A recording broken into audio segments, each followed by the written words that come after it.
Salut mes petits martiens! La semaine dernière je vous ai parlé du dernier roman de Victor Dixon et aujourd'hui je vais vous parler de la saga qui m'a permis de connaître cet auteur.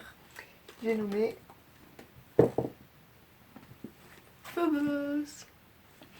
Alors, je vais pas vous faire une vidéo chronique comme je peux le faire d'habitude, mais plutôt un tag, et c'est le tag Phobos tout simplement. Du coup si vous connaissez pas la saga Phobos, je vais vous en parler un peu rapidement pour que vous sachiez quand même de quoi je vais parler. Donc Phobos c'est une saga en 4 tomes, donc je les ai pas tous ici parce que j'ai prêté le 4 à Maïwen de la chaîne Choc littéraire. Du coup je l'ai pas dans ma bibliothèque, mais j'ai lu les 4 et il y a aussi un hors-série qui s'appelle Origine, donc qui se passe... Oups, je me marque pas, j'ai l'ordre que j'avais eu à montrer, il est trop beau. Bref, du coup, je vais remettre.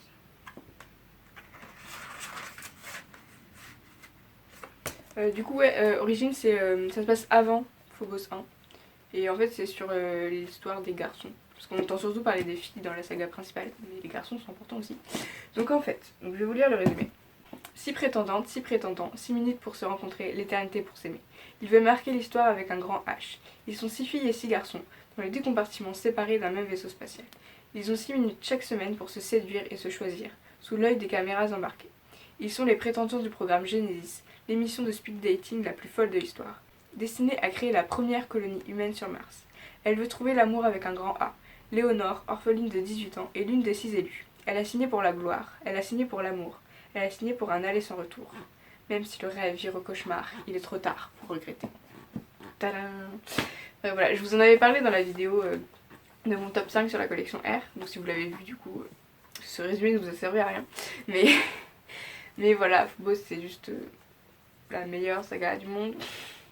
Non, pas non plus, mais enfin, si, ça fait vraiment partie des meilleures sagas, je pense, de nos jours. Il y a aussi Harry Potter, mais c'est pas comparable. Mais sinon, voilà. Donc ça se passe sur Mars, en grande partie. Et il y a énormément de suspense, de rebondissements. On s'attend... Enfin, tout ce qui se passe, on s'y attend pas, en fait. Chaque fois qu'il se passe un truc, on fait mais what? Pourquoi? Et du coup, voilà, c'est génial parce que on est surpris tout le temps, tout au long de la lecture. Et c'est super bien écrit, et même l'histoire, enfin, l'idée de base est géniale en fait. Donc voilà. Alors si je regarde parfois en bas, c'est juste que je suis en train de lire les questions. Voilà. Donc c'est parti. Alors, première question. Quel est ton tome préféré? J'hésite entre le 1 et le 2. Parce que le 1, bah, c'est le tome, enfin c'est le premier, et du coup c'est ce qui m'a fait aimer la saga, et il était génial. Enfin voilà, c'est vraiment le début de l'histoire et tout.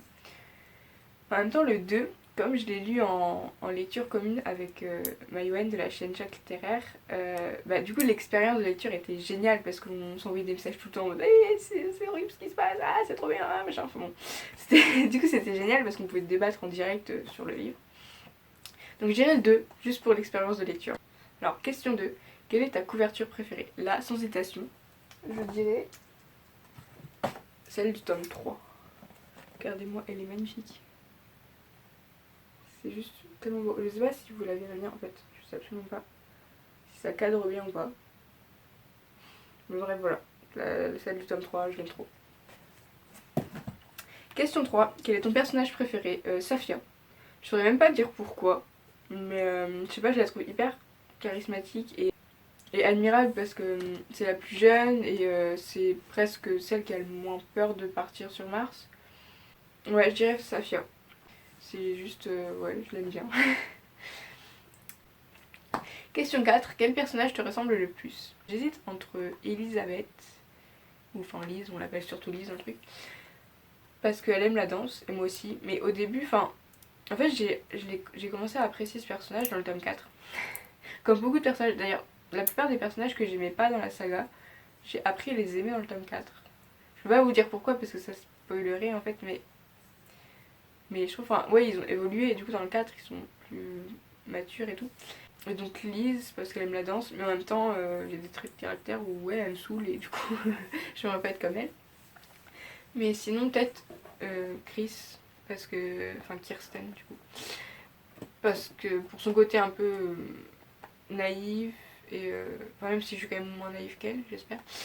Mais Ouais, je pense que c'est la plus gentille, elle est bienveillante avec tout le monde et elle veut pas faire de mal à personne. Et ouais, c'est un peu une enfant. Elle est plus. Disons qu'elle est plus enfantine que Safia alors qu'elle est plus vieille qu'elle. Mais du coup, je pense que. Ouais, Chris me ressemblerait peut-être un peu. Mais après, franchement, j'en sais rien. 5. Quel responsable aurais-tu été à du Cupido? Alors, pour vous expliquer un peu l'histoire des responsables, en fait, il y a donc 6 filles et 6 garçons. Et il y a 6 responsables, du coup. Enfin, 6 responsabilités à avoir. Donc, ils sont formés à tout ça avant d'aller sur Mars, en gros. Donc, il y a responsable médecine, responsable ingénierie, responsable planétologie, biologie, communication. Et il y en a un dernier, c'est quoi? Navigation, oui, quand même. Pour piloter le vaisseau, tout ça, histoire d'atterrir. Donc moi je pense que je serais responsable communication parce que c'est le truc qui m'intéresserait le plus. Et médecine je pourrais pas, j'ai peur du sang. Biologie, planétologie ça me saoulerait un peu parce que j'aime pas les sciences. Voilà. Ingénierie je sais pas, je pense que ça m'ennuierait un peu. Navigation, j'ai déjà peur de conduire une voiture. Alors un vaisseau spatial, je vous laisse imaginer. Donc je pense que ouais communication serait mon truc, le truc où je serais la plus à l'aise en fait. Donc responsable communication. Et comme par hasard, c'est Safia qui est responsable communication et c'est mon personnage préféré.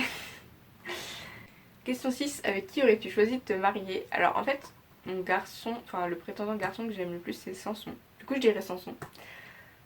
Mais le truc c'est que, je peux rien vous dire, mais ceux qui l'ont lu comprendront, enfin ceux qui ont lu toute la saga, comprendront que ça risque d'être un peu compliqué. Du coup, je sais pas. Mais ouais, mon garçon préféré c'est Samson. Du coup, je dirais Samson. Malgré ce que vous savez. Ou pas. Question 7. D'après toi, en quelle année se passe Phobos? Je dirais en 2030. Parce que ça paraît... Enfin, la société qui est décrite dans le livre ressemble énormément à notre société actuelle, en fait. Avec juste quelques trucs un peu plus évolués. Enfin, quelques trucs ont pris de l'ampleur. Genre, surtout dans le tome 4, on s'en rend compte. Mais il y a plein de continents, de pays qui ont été ensevelis par la mer à cause du réchauffement climatique et tout ça. Donc nous c'est pas encore le cas mais c'est quand même... Enfin ça va arriver quoi. Donc voilà et puis ouais je trouve la société ressemble à celle qu'on connaît et comme Mars c'est l'objectif de la NASA en ce moment, je pense que c'est possible qu'en 2030 il y ait des gens qui soient allés sur Mars ou qui aillent sur Mars. Donc ouais je dirais 2030. Question 8, si tu pouvais apporter une grosse modification, quelle serait-elle?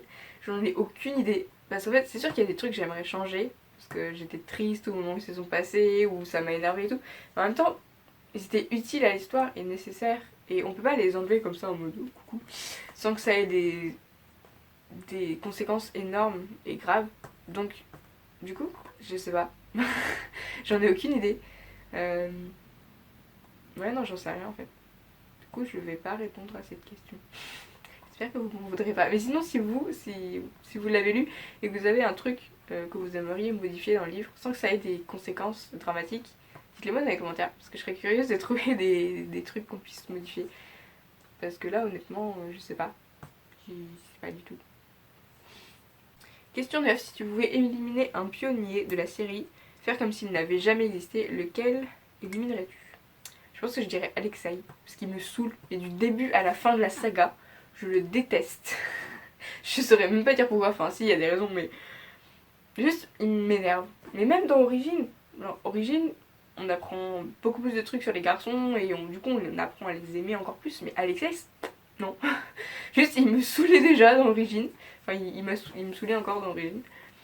Donc non, Alexei, il m'énerve. Juste mettre un autre qui, du coup, conquérirait le cœur de la prétendante qui va se marier avec Alexei, qui était très amoureuse de lui. Je dirais pas lesquels, du coup ça spoil, mais juste pour que cette prétendante-là soit heureuse, mais ne mettez pas Alexei, parce qu'il m'énerve. Voilà. 10. Quel était ton moment préféré? Alors du coup c'est un spoiler, donc si vous n'avez pas lu le livre, je vous mettrai le temps où vous pourrez continuer à regarder la vidéo, mais là arrêtez. Genre faites pause et allez au moment que je vous mettrai quelque part, par ici. Voilà, donc mon moment préféré c'est quand c'est dans le tome 3, oui. Quand ils disent enfin la vérité au monde entier sur le programme Genesis, sur Serena McBee, sur le rapport Noé, sur ce qu'ils vivent depuis ça va faire 1 an à peu près dans le tome 3 qui sont sur Mars, l'enfer en fait qu'ils vivent depuis le début. Et voilà, je trouve, enfin c'était le moment qu'on attendait, mais depuis presque le début du tome 1, on était là, on veut qu'ils le disent et tout. Et ils le faisaient pas parce que bah, y avait des raisons qui faisaient que.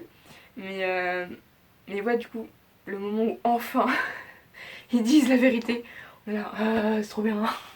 Donc voilà, c'était clairement mon moment préféré. Après, il y avait plein de moments qui étaient géniaux, mais celui-là, c'était ouais, c'était l'aboutissement de toute la saga, quoi. Donc voilà. Voilà, c'est fini pour ce tag. J'espère qu'il vous aura plu. Si vous avez lu Phobos, dites-le moi. Si vous l'avez pas lu mais que vous voulez lire, lisez-le. Et dites-le moi aussi. Vraiment, lisez Phobos, c'est trop bien. N'hésitez pas du coup à reprendre le tag, je vous mettrai en barre d'infos le lien du compte Instagram qui a créé le tag. En fait, je crois que c'est une communauté de fans de Phobos qui l'ont créé. Donc voilà, je vous mettrai en barre d'infos. Et puis sur ce, je vous dis à la prochaine. Salut!